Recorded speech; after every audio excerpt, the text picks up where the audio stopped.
Greetings, this is Dyslexy from the ARMA community group Shack Tactical. In cooperation with Bohemian Interactive, I'm creating a series of videos to explain some of the basics of ARMA 3. In this video, we'll be covering a number of tips about how to be an effective team player in multiplayer. The multiplayer side of ARMA 3 is a very diverse aspect of the game, and the people you play with, or the servers you play on, can span a broad spectrum of styles, from very casual to military strict, and all manner of mission types and scales. The guidelines we'll discuss here are oriented towards the core aspects of multiplayer infantry combat, and should be applicable to a large percentage of the situations you find yourself in. We'll break this down in the tried and true fashion of communicating, moving, and shooting.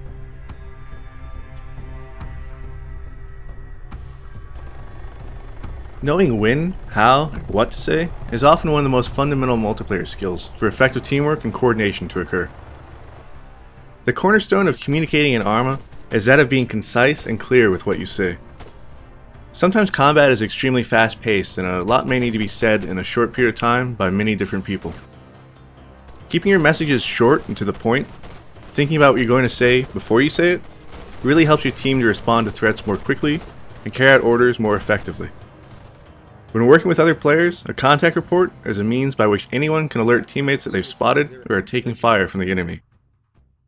In my community, our contact reports are pretty standardized in format and can be broken down into 4 basic steps: alert, orient, describe, expound. In the alert, you simply shout, "Contact!" This warns everyone of danger and lets them know that you're about to tell them more about that danger. Next, you provide the orientation. Is the enemy to your front? Are they close? Relative directions like front, left, and right, and relative distances, close, medium, and far, are the simplest ways to give this information. If time permits, be more precise. Use your compass to get an exact bearing and estimate the range in hundreds of meters. After orienting, describe the threat. What was it? Infantry? Armor? Be as specific as necessary, but don't overdo it. Remember your brevity. Finally, expound as needed. If you gave a hasty initial report, now might be the time to flesh it out with further details, including range if you skipped that step earlier. If the target's hard to see, this is where you can talk people onto it with more descriptive guidance. That might sound pretty strict, but countless hours of playing have proven this to be the simplest, most effective means of communication. Aside from simply calling out enemy threats, another key aspect of communication with your teammates is to let them know what you're seeing, what you're doing, and anything that can help the team. ARMA has big dynamic engagements, and it's really useful to keep your team informed about how the situation is developing. If you're moving, let your team know. If you see the enemy maneuvering to a different position, call it out. When you're running low on ammo, make sure people know it. If you're throwing a grenade, give a warning. Frag out is a typical call. If a grenade is thrown at you or your friends, shout "Grenade!" and take cover.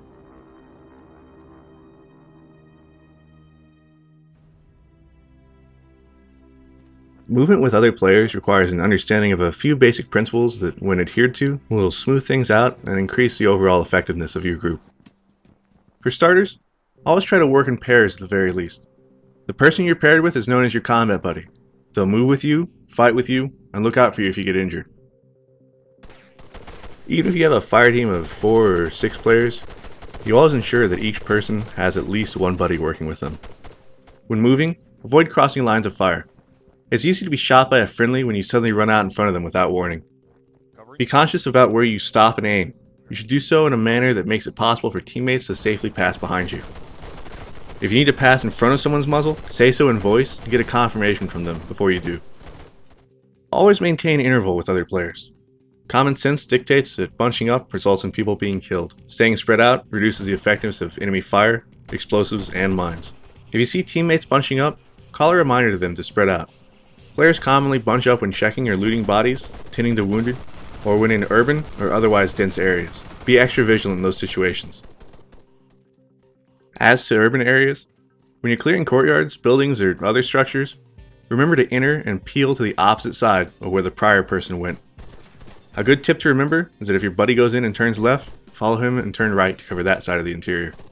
Knowing how to pie a door or other opening can help in safely moving through closely confined areas. This is simply the act of moving around such that you reveal a slice of an area at a time. If you do this correctly, you'll know much of what lies on the other side of a doorway or similar, and can concentrate primarily on the things you couldn't see via your pieing.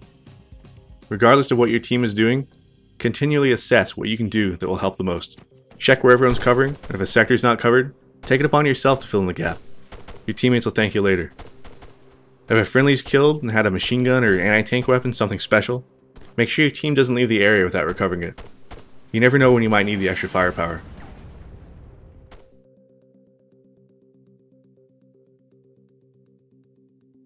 You should always attempt to make the most of a situation before firing. Often this means passing information about the enemy to your teammates so that everyone can get aimed in and positioned before the engagement starts. But there will be times where the enemy will show up unexpectedly at close range or otherwise in a fashion that requires instant action. Remember your contact reports and brevity, but also remember that the act of you firing rapidly is an unspoken contact report all of its own. While you're shooting, continually assess the situation. Watch for enemy movements, communicate them to your friends, and scan your surroundings, even behind you, to ensure that nothing sneaks up on you or surprises you. Aim for the center of the visible mass of whatever you're shooting at, and shoot it until you know it's down. When a fight seems to be over, take your time assessing that. Use stance adjust to peek up, clear a slice of the terrain, peek up higher, and repeat until you've seen all you can see. Only then should you move out. During your engagements, it's really important to maintain a high degree of situational awareness with respect to the disposition of friendly forces, or, in some cases, non-combatants. ARMA isn't really the kind of game where you shoot first and ask questions later. Know where your friends are, be familiar with your uniforms and those of the enemy, and when in doubt, take more time to identify a target before engaging it.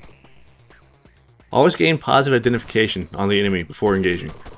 You don't want to be the guy who engages friendlies through some bushes because you weren't aware that a friendly fire team had changed location while you were combat daydreaming. And that wraps up this community guide video. As with everything, practice is the key to developing good teamwork, communication, and shooting skills. You'll quickly find that those who can work together effectively will outsmart and outperform their opponents. Twitch skill only takes you so far. When you're faced off against an opposing team full of people who are constantly moving, shooting, and communicating together, you'll need more than reflexes to prevail.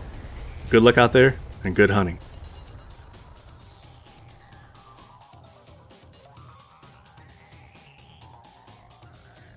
For more community guide videos, be sure to subscribe to the official ARMA 3 YouTube channel.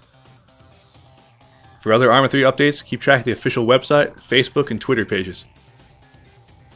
If you'd like more in-depth tutorial and large-scale multiplayer gameplay of ARMA 3 and the previous ARMA games, I'd also recommend you check out my personal channel here.